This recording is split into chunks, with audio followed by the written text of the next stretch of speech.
Jean Grey's been out for a couple of days now, and the reviews have been pouring in. I've heard she gets you some easy wins. I've heard she might be the next Galactus. I've heard her called broken a number of times. And to be fair on that last one, there were two kind of breaking bugs that this card released with that have since been corrected via an emergency hotfix. So calling her broken was technically correct in the strictest sense, I would say. But as far as examining Jean from a power level perspective goes, after playing with this card for a number of hours since she's released, my initial early impression is that she feels pretty lackluster in the current Marvel Snap format. When I first read Jean, I thought she was a card that you would really build your deck around. Leverage the fact that you would be disrupting your opponent. You easily fill your path up with something like Brood, and then they're forced to play into her path every single turn, disrupting their game plan. However, in practice, while it's definitely easy for you to build your deck in a way that Jean doesn't really disrupt you, incidentally, I think a lot of opposing decks in Marvel Snap right now also meet that requirement. While it's still a little bit up in the air exactly how good High Evolutionary is after its recent balance adjustment, I think it's still quite strong. And that deck, especially on the back of getting to play Wasp, can often play out a free card to Jean's path, giving them the freedom to play a key card to anywhere else on the most important turns. That deck and many others are also pretty good at filling their paths up. And what I think is likely the best deck, because it wasn't touched in the most recent balance patch, the bounce decks, they're playing Kitty Pryde, who just trivially gives you something to play out into Jean path every single turn, effectively letting you ignore her downside.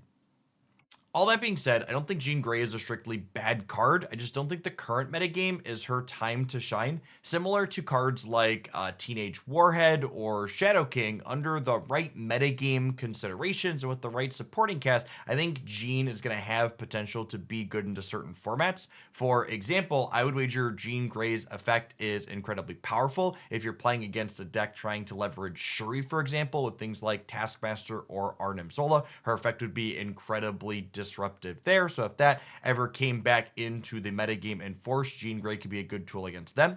Similarly, Galactus is another deck that would be disrupted by Jean's effect in a meaningful way, so she's an additional hate card if that deck starts finding its way back into the metagame. All of that out of the way, I think there are a handful of deck lists that Jean Grey slots reasonably well into, and while she won't be a powerhouse against anything like Bounce or High Evolutionary most of the time, I think there's some other fringe decks in the format where she can put in some work, and most notably, all the decks I'm about to showcase here in the second part of this video aren't decks that are necessarily built around Jean Grey. They're just decks that are good even without her, but they also get to incidentally ignore her effects, so her disruption is one-sided, so you can leverage her when she's good, and when she's not great, she still doesn't really have any detriment on you personally. Let's jump to them. Our first Jean Grey deck list today is an updated take on an old favorite, the Thanos ongoing deck. Jean Grey's effect is ongoing, which means that it synergizes with Spectrum here, the big kind of top end that pulls our entire ongoing theme together. All of the stones that Thanos puts into our deck gives us cheap things that we can play out into Jean Grey's path every single turn while we deploy our other more expensive cards in other locations if that's profitable for us to be doing. This deck's also leveraging Ant-Man since it's going wide, so Jean Grey is an excellent card to play out into his path since we want to be filling it up anyways. This deck list also gets to leverage Valkyrie as a dash of interaction who synergizes very well with Ghost, who is not only a cheap ongoing card for Spectrum to buff up, but this is also an additional 1 energy card, so it's going to benefit extra from things like Khazar and Blue Marvel that are pumping up our board that's going incredibly wide.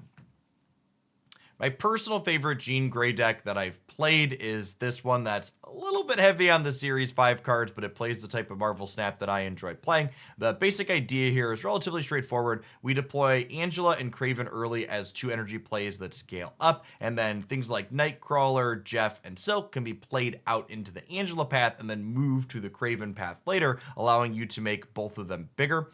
Kitty Pryde synergizes with our Jean Grey as well as our Angela, letting us kind of mitigate Jean Grey's downside on our side of the board while also pumping up Angela. Kind of nice curve with this deck is being able to go Angela into Jean Grey and then playing that Kitty Pryde out into that location every single turn, pumping Angela up. At the top end of this deck, we have a dash of location control with Spider-Man, with a little bit of interaction with Shang-Chi, and then it's also worth noting that Polaris, while providing a nice amount of stats and enabling Miles Morales, also has a small amount of synergy with Jean Grey as well, because you can kind of yank one of the cheaper things that your opponent has played to that Jean Grey path out, making it so they have to play to that path again on a later turn.